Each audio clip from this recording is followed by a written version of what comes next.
Por tanto, entre los Illuminati de alto nivel y jefes de Adam Weishaupt tenemos a estas dinastías, a los Hesse-Kassel, Saxe-Coburgo-Altenburgo, a los Brunswick-Lunenburg y a los Hannover. La gran conexión entre todas estas dinastías que controlaban a los Illuminati es Prusia, que era gobernada por los Hohenzollern, en esos momentos por Federico el Grande, Federico II el Grande o Frederick, y luego va a ser gobernado por sus descendientes. Estos linajes germanos que controlaban a la orden de los Illuminati estaban emparentados y eran protegidos por la Prusia de los Hohenzollern. Entonces, todos ellos eran los máximos jefes de los Illuminati. Ellos fueron los que fundaron el rito escocés antiguo y aceptado para infiltrarse en las logias masónicas de Francia. Controlaron muchas logias, ¿sí?, como la del Gran Oriente de Francia. Entonces, todos estos linajes vienen del Sacro Imperio, es decir, son dinastías alemanas, ¿sí?, incluida Baviera, ¿verdad? Baviera es donde Adam Weishaupt va a fundar la orden de los Illuminati, solo que Baviera estaba gobernada por la casa de los Wittelsbach, que era perteneciente al otro bando, al bando católico. Por eso es que suprimieron la orden ahí. Otro de los aliados de la casa Wittelsbach de Baviera, pues es el propio Sacro Emperador, ¿sí?, que era de la dinastía de los Habsburgo, ¿sí?, una dinastía que fue respaldada en gran medida siempre por la Iglesia Católica de Roma.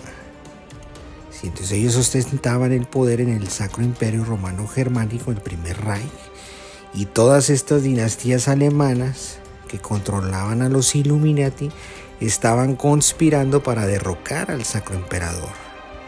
Entonces, por esa razón nos resulta extraño que en el famoso Congreso de Wilhelmsbach, de la estricta observancia de los Iluminados de Baviera, ¿sí?, pues se planeara la muerte del sucesor del Sacro Imperio, es decir, de Leopoldo II, de la Casa de los Habsburgo. Pues las disputas con los Hohenzollern prusianos ya tenían tiempo. Entonces, finalmente Leopoldo va a ser envenenado, sí, en 1792, a tan solo 3 años de iniciar la revolución en Francia. Entonces era aliado de los Borbón, porque pues su hermana, la hermana de este Leopoldo, es la reina de Francia, es el hermano de María Antonieta, la reina que decapitaron los revolucionarios. Entonces la casa de los Habsburgo y la dinastía de los Borbón de Francia ya se habían enfrentado anteriormente, unas décadas atrás, a los Hohenzollern prusianos. Por ejemplo, en la Guerra de los 7 Años de 1756. Entonces, esta guerra fue disputada por una coalición de los Habsburgo y de los Borbón, aliados con Rusia, Sajonia, Suecia y algunos estados alemanes de menor preponderancia, contra los Hohenzollern prusianos, que también estaban dentro del Sacro Imperio. Pero esos Hohenzollern no estaban solos, fueron apoyados en esa guerra. ¿Por quién? Por la Gran Bretaña de los Hannover. Ya estaban los Hannover gobernando Gran Bretaña. Y también por algunos principados alemanes, como quienes, como Hesse-Kassel, como Brunswick-Lunenburg y obviamente el Principado de Hannover. Es decir, todo este equipito que después va a formar la Orden de los Illuminati. La mano derecha de Federico el Grande para manejar a todas estas sociedades secretas fue un escritor francés que también era historiador, filósofo, abogado. Sí, una de las principales mentes de la Ilustración, sí, su nombre era François-Marie Arouet, mejor conocido como Voltaire. Sí, este personaje se va a convertir en la mano derecha de este Hohenzollern para manejar todo esto. Un personaje que se había visto influido por todo el desarrollo intelectual de Inglaterra, sobre todo por el capitalismo globalizador de Adam Smith. Sí, entonces, aunque Voltaire muere a tan solo 2 años después de que se creó la Orden Illuminati, de cualquier manera fue la mente maestra para afincar los cimientos, para afincar las redes es el que va a involucrar a este Federico Hohenzollern en todos estos conocimientos antiguos y todas estas conspiraciones.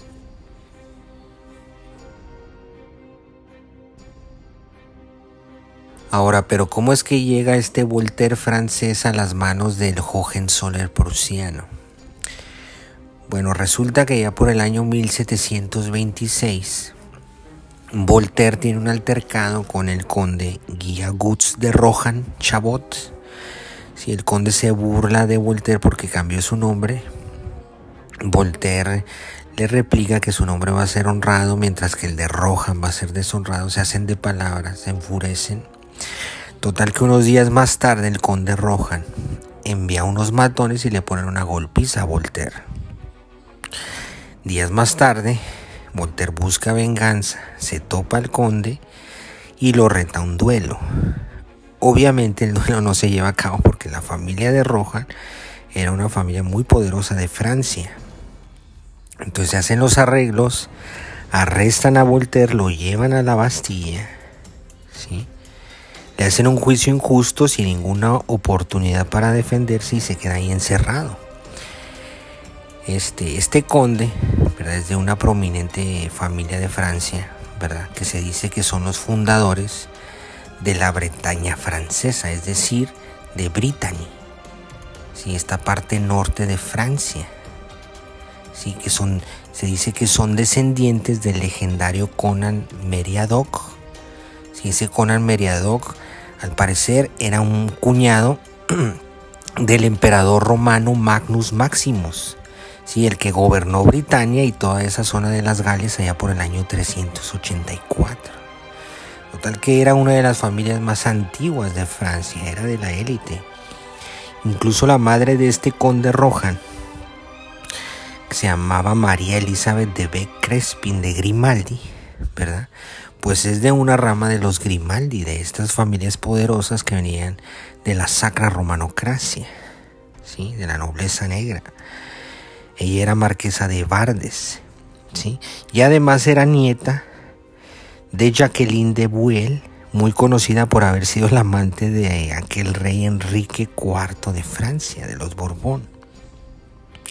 Por si fuera poco, la tía paterna de este conde, ¿sí?, que era Ana de Rohan-Chabot, princesa de Soubise, ¿sí?, bueno, ella fue amante de Luis XIV, ¿sí?, del rey de Luis XIV. Bueno, total que temiendo que fuera una sentencia indefinida, o sea, para siempre, Voltaire sugirió mejor que lo exiliaran a Inglaterra como un castigo alternativo. Las autoridades francesas aceptaron, ¿sí?, y a partir de ese momento Voltaire va a establecer conexiones con toda la élite inglesa.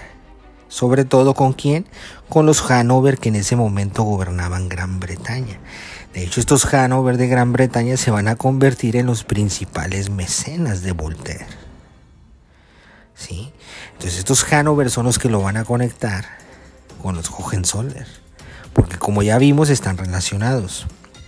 Para mediados de 1750, ¿sí?, Voltaire se muda a Prusia por invitación de Federico el Grande. Lo convirtió en chambelán, lo nombró a la Orden del Mérito, le dio un salario muy alto, ¿sí?, le dio una habitación muy prominente en un castillo, en un palacio, en el Palacio de Charlottenburg, ¿sí?, y ahí es donde va a establecer una relación muy sólida con Federico el Grande. Sí, le va a platicar de todo este conocimiento antiguo, de las conspiraciones y de todo esto. Sí, entonces, curiosamente después, ¿sí?, unos 4 años más tarde, este sujeto Voltaire regresa a Francia y empieza a publicar críticas al gobierno francés. En ese momento estaba gobernando Luis XV.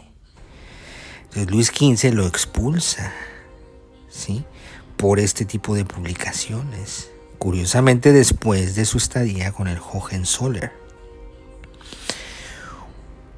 Uno de los ministros de finanzas, sí, era muy cercano a Voltaire, ¿sí? De hecho, 2 ministros de los que ya hablamos. Turgot era muy cercano a Voltaire. Y también aquel banquero suizo, Necker, también era muy cercano a Voltaire. Y recuerden que por Necker es que se va a detonar la Revolución Francesa. El 4 de abril de 1778, Voltaire consigue penetrar en la masonería de sus rivales. Es decir, logra ser admitido en la logia Las Nueve Hermanas, la famosa logia Las Nueve Hermanas. Esta logia es una subsidiaria del Gran Oriente de Francia, es decir, la masonería que controlan los Estuardo y los Borbón. Entonces, un mes después de que Voltaire consigue entrar, muere Voltaire en circunstancias muy extrañas, ¿sí? Entonces, de cualquier manera, al poco tiempo, ¿verdad?, logra infiltrarse en esta logia de las Nueve Hermanas Georges Danton y Camille Desmoulins, ¿sí?, los principales líderes en las primeras revueltas de la Revolución Francesa, ¿sí? Entonces, esta logia, esta red, toda esta red, ¿sí?, es la principal red que van a utilizar los Borbón y los Estuardo para conectarse y apoyar a los independentistas norteamericanos.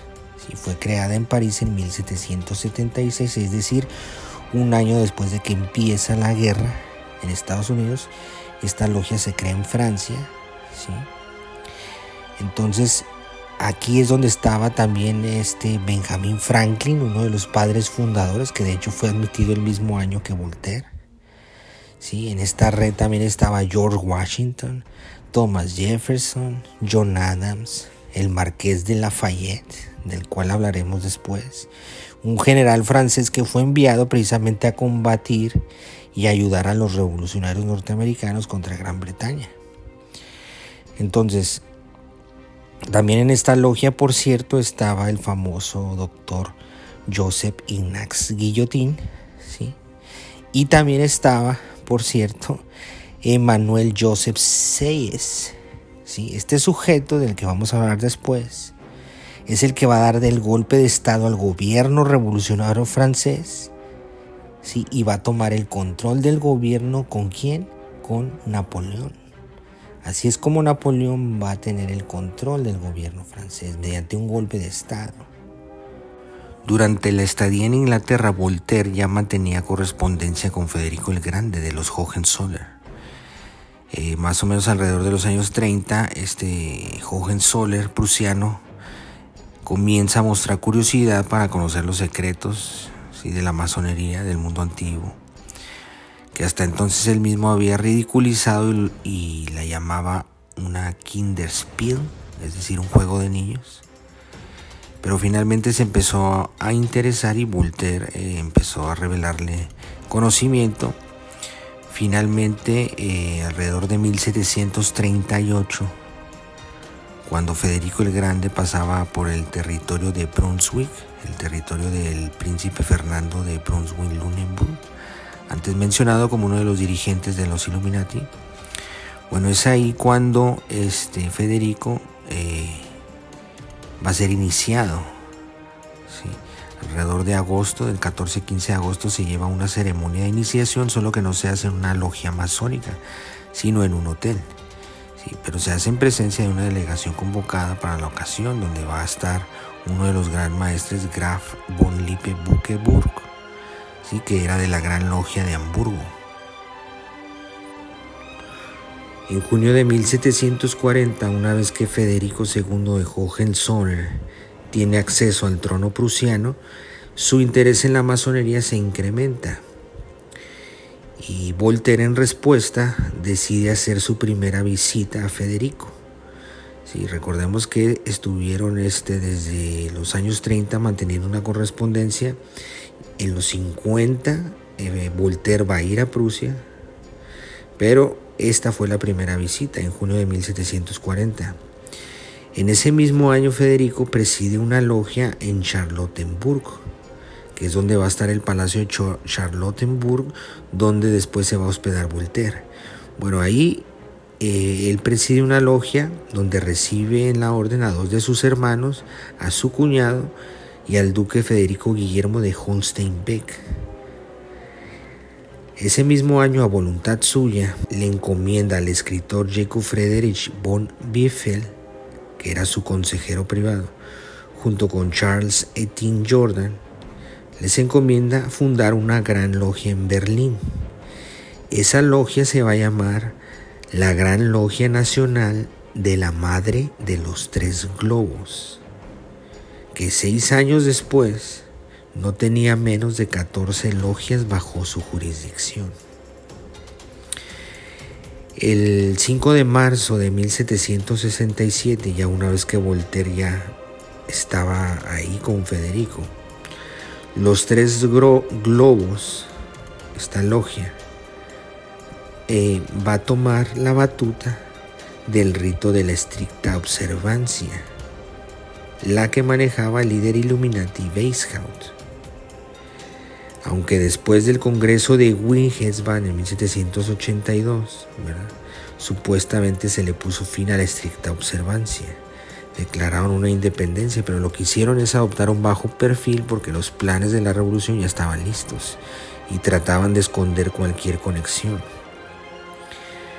Actualmente los Tres Globos, esta logia de los Tres Globos, es una de las 8 logias de la organización que se llama Grandes Logias Unidas de Alemania. Sí, y es una de las más antiguas y reconocidas de Alemania, esta logia, hasta su abolición en 1935 por el Tercer Reich, sí, que es cuando Hitler estaba gobernando, pero después de la guerra se volvió a reactivar en 1946. Como mencioné anteriormente, Voltaire va a morir en 1778 y Federico va a fallecer 3 años antes de que inicie la Revolución Francesa, en 1786. Entonces básicamente ellos ya no participan en la revolución, pero sí dejan cimentada toda la estructura. Federico muere sin descendencia y le va a suceder en el trono su sobrino, Federico Guillermo II de Hohenzollern, que era hijo de su hermano menor. Y es él el que va a tomar el mando, ¿verdad?, de toda esta red de los Illuminati.